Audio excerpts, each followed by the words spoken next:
টুকি রান্নাঘরে। আজকে টুকির রান্নাঘরে তোমাদের সবাইকে স্বাগত। টুকি সবসময় এটা সেটা দেখায়, রান্না খাওয়ার কোনোদিন দেখায় না। এই যে দেখো, আজকে সকাল সকালে রান্না হয়েছে ঘুগনি, মানে যাকে বলে মটরের তরকারি, তার সঙ্গে এই যে কাঁচা পেঁয়াজ, সঙ্গে মুড়ি, একদম একটা ডাব্বা নিয়ে বসে পড়েছি, খাবো, দেখি কতটা খেতে পারি।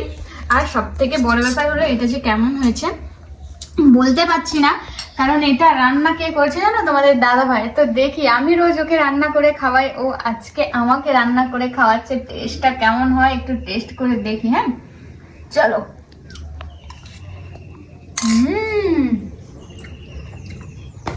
পুরো সাটা ভাঙা হয়েছে। হ্যাঁ, কারণ আমি যেটা করি, কোনোদিন লবণ বেশি হয়ে যায়, কম হয়ে যায়, ওটা সেটা যাই হোক হয়, কিন্তু আজকে কিন্তু একদম পরিমাণ মাপে গেছে। সত্যি তোমাদের দাদাভাইও রান্না করতে শিখে গেল। তো চলো, তোমরা কে কে খাবে চলে এসো, আমি এবার মুড়ি ঢালা শুরু করি। এই যে দেখো, মুড়িগুলো একদম আমাদের ঘরের বানানো মুড়ি। আমাদের মানে ঘরের জমিনে চাষ করে ধান সিদ্ধ করে তাকে রোদে শুকিয়ে চাল বের করে আবার এটাকে জলে ভিজিয়ে নুন লবণ ভালোভাবে মাখিয়ে রেখে আবার একে শুকিয়ে তবে গিয়ে এত পরিশ্রমের ফল এই যে মুড়ি।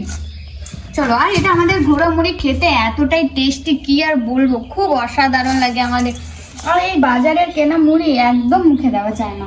তো চলো এবার আমি ঝটপট করে আমার এই যে কাঁচা পেঁয়াজ, কারণ মুড়ি আর মানে তরকারির সঙ্গে কাঁচা পেঁয়াজটা তো একদম অমৃতের মতো, এটা না হলে তো একদমই জমবে না। আর সকাল থেকে এত কাজবাজ করে ফেলা হয়েছে, আমি এত কাজবাজ করে ফেলেছি সকাল থেকে যে এত জোর খিদে পেয়ে গেছে, আর এগুলো দেখে তো একদমই সবুর করতে পারছি না। চলো ঝটপট করে খেয়ে নিই, আর তোমরা সবাই চলে এসে ঝটপট করে কে কে খাবে চলো। আমি একটু রাজকীয় বাইট তৈরি করি, মুড়িগুলো পড়ে গেল অনেকগুলো। তো চলো, এই যে দেখো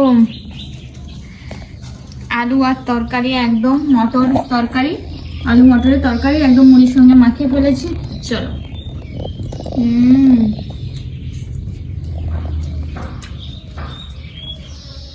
কার কার এরকম মুড়ি খেতে ভালো লাগে অবশ্যই কমেন্ট করে জানাবে। আমার তো শুরু হয়ে গেল খাওয়া দাওয়া, আর সবর করতে পারছি না। একবার খাওয়া শুরু করে দিয়েছি মানে আর তো সবর হবেই না, খেতে থাকবো, খেতে খেতে খেতে। চলো, কে কে খেতে আসবে ঝটপট করে চলে এসো। তো চলো, এই যে আমাদের মুড়ি থালা একদম রেডি আজকে। এই যে দেখো, এবার তোমার দাদা ভাইয়ের পালা, ও এবার খাবে। তো চলো, আমাদের ব্লগগুলো কেমন লাগে অবশ্যই কমেন্ট করে জানাবে। আর এই যে দেখো, এই তো খাওয়া শুরু। এর মুড়ি মাখানোর স্টাইল আবার অন্যরকম ভ্যারাইটি হবে, দেখেছো কেমন লাগছে? হ্যাঁ, নিজের হাতে রান্না খাচ্ছো, কেমন লাগছে? ছাটা ভাঙা। আমি যে রান্না করি কেমন লাগে? ভালো লাগে। বলো না কেন, মুখ ফাটিয়ে দেবো একদম। কি বলে আমি রান্না করে সারা জীবনটাই খাওয়ালাম, বলছে আমার রান্না নাকি ভালো লাগে না। এগুলো মানা যায় বলো? ভালো লাগে না, সত্যি ভালো লাগে না। লাগাচ্ছ আমাকে। চলো, এই যে দেখো, কাঁচা পেঁয়াজ নেবে না তুমি? নিবো নিবো, ওটাই তো আগে প্রয়োজন। তো চলো, কি বলবে বলো? খুব টেস্ট হয়েছে, টেস্টি ফুল, একদম বিউটিফুল। খাবে না কথা বলবে, খুঁজেই পাচ্ছে না, কি এত অবস্থা। খেতে পেয়েছে কিছু বলতে পারছে না। তুমি খেতেই যাচ্ছি, মানে খেতেই सब लोग आ जाओ, टोकी का खाना खा जाओ। और टूकी का जो भूख लगा है, टूकी क्या करेगा? हेलो चलो, ठीक है, खिला दिया उसने। है चलो, टाटा।